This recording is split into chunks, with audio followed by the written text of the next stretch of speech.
Hello, Peter. Thought I'd shoot you a little video, get you caught up here.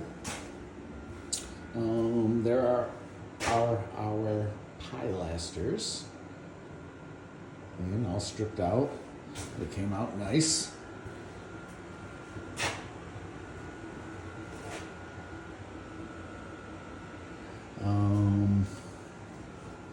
Yeah, no problems with them. All went nice and smooth. I ended up keeping them a little lower profile than we had originally talked. I originally was thinking I was going to stand my 2x up like that. I ended up laying them down, keep them a little tighter. They're still 8.5 inches thick concrete there. And actually where it's wider at the bottoms and top, there's like 9.5. So plenty thick enough with the 3 bars of vertical steels and then the horizontals as well. So good and stout. And we busted in the cells a little bit so that it would pour kind of either side on our horizontal steels. And in one of the pictures, I don't know if I sent it yet or not, but this corner was pretty busted up and stuff. So we cut a couple holes in there, got some concrete in there, some short little steels just to solidify that. Got the window in.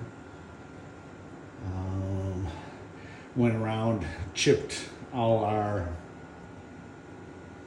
cracked joints out. There was some step cracking here and there, some vertical stuff all through there. This wall had a couple vertical cracks down through it. The bottom had a pretty good split in it along through there. So we chipped that out and got it filled in with mud nice. Chipped off all the loose stucco that was on there.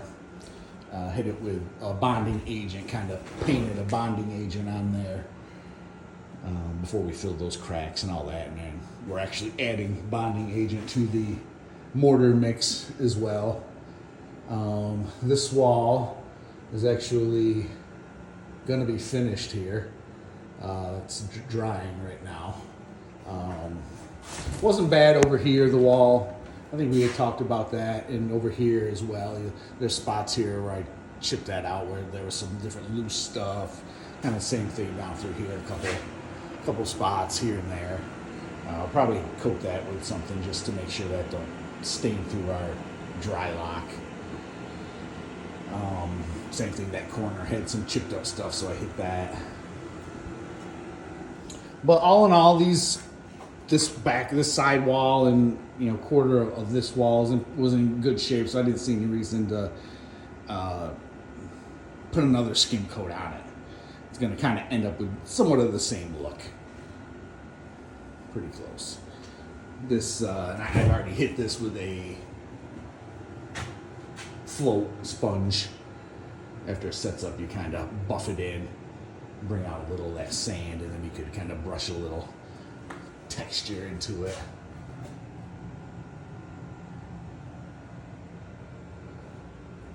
And then the rest of this will all have to get floated out and smoothed out a little bit. And then this wall is going to be done. And then this back wall here will get more patchwork stuff like this, like say on them holes and over that big stain there. And then when we dry lock, everything will blend together. And this has got all, like I said, we filled all the cracks here. I'm going to let that settle up nice. And then we'll one coat this wall again.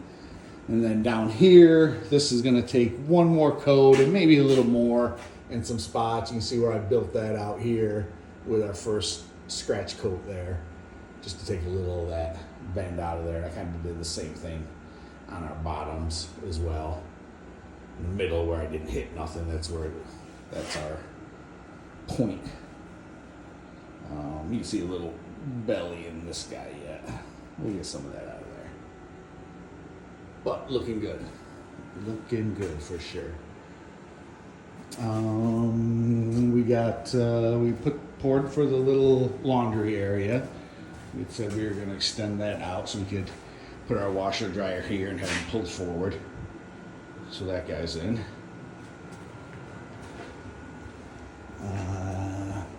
And then I'll just walk upstairs here. All the interior door trim is on. Sheetrock is finished. A few spots in a couple rooms where it had sand paint that we need to hit. And then some of the ceilings were kind of brushed, and those are done. So sheetrock work is complete all through here. We're talking about a pedestal there. I know you were wondering, and then here we're going to do the peninsula. And Karen had mentioned, I think we had talked about the counter depth fridge. Still think it's probably the way to go, because you're with the 6-foot peninsula coming off the wall now, you're still going to come out here not too far off this line, but depending on what way you go this way. So, and then your fridge here and that there.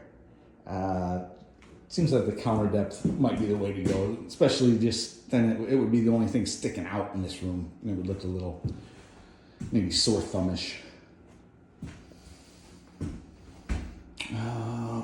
What else? I think that's kind of where we're at right now.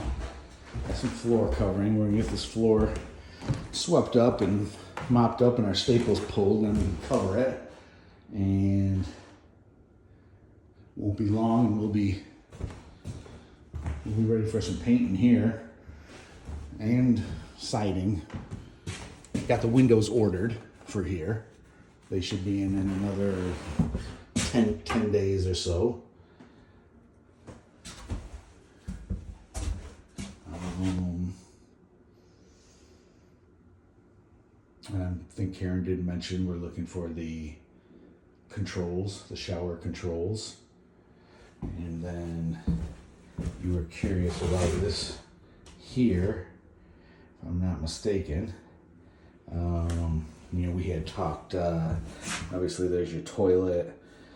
If you were going to do a vanity, your vanity would end up starting about here. So you got enough room for your toilet there. And that is,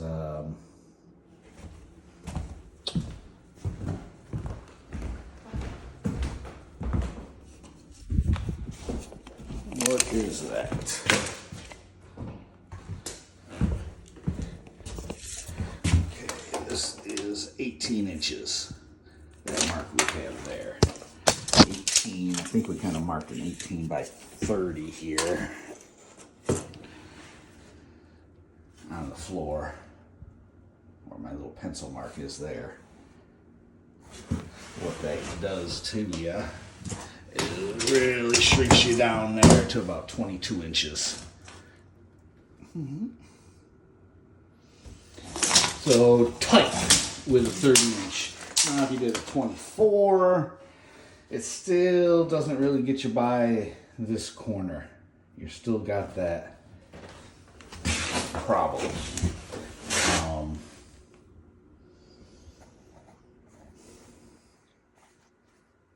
So pedestal might be the answer here. You can do the same thing with the shelving over the toilet, or you also have this area here for maybe some sort of shelving along this wall. You'd have probably about 40 inches, 42 inches to where your pedestal kind of would be, somewhere in that neighborhood. If you wanted to do shelving, bump out here on this wall here. And that is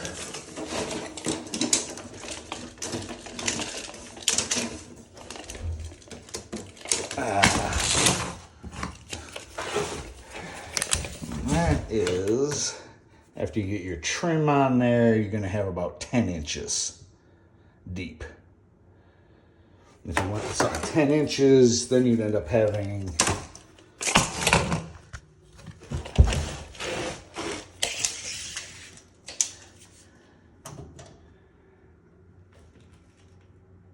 about 30 inches of space coming in this hallway here.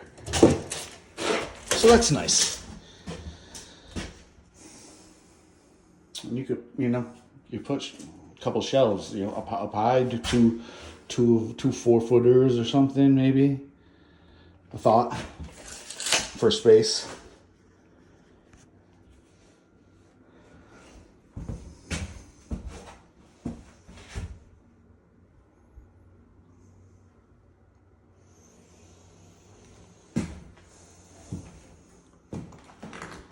Upstairs, all set up here.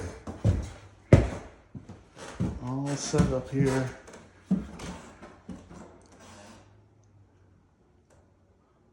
Looking good. Okay. All right, I'm gonna sign off right there. I actually did go and meet the pool guy here this afternoon at New Hope. Might not be, as far as the concrete goes, might not be as bad as expected. He's talking about maybe being able to only do some of it and not the whole thing. He said the coping actually isn't in as bad a shape as he had thought. When he went the first time, it was all covered with the old liner and all kinds of tarps and stuff, so he probably didn't get a real good look at it. But it's attached pretty good in most spots. The diving board end, if you're looking at it from the house, from the kitchen window, that left side, that's where the diving board was. That end of concrete, that's probably a 6 or 7 foot wide piece that settled down and pulled away from the coping. But that coping that's there is still solid. So he thinks he can reuse that coping. And like I say, the rest of it around the pool isn't very bad. And what he's saying is what you could do, rather than take that whole big slab of concrete out, that 6-7 foot wide piece, we could go from the coping out 18 inches, make a saw cut, knock that out, and re-pour that 18 inches. And then on that same end, both corners where they cracked and settled, that those are probably the worst parts of it.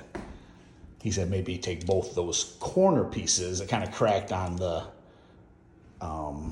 expansion joints, which is what it's supposed to do. So, and maybe take those 2 end pieces out and re-pour that. So he was a little optimistical. So it sounded good, but we'll discuss some of the details. I mean, obviously there's pros and cons to it all, but he seemed hopeful that, it would work. So we'll have to discuss it a little further. I took some notes and stuff, so we'll hammer out some more of those details. So that's I think a good thing. All right, there, I'll sign it off. Peter, have a good weekend.